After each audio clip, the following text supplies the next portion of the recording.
வேரை அறுத்தாலும் மரங்கள் வெறுப்பை உமிழ்வதில்லை.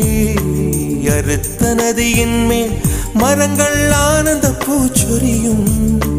தாமரை பூவாய் மாறேனோ, ஜென்ம சாபல்யங்கள் காணேனோ. மரமாய் நானும் மாறேனோ, என் மனித பிறவியில் உய்யேனோ.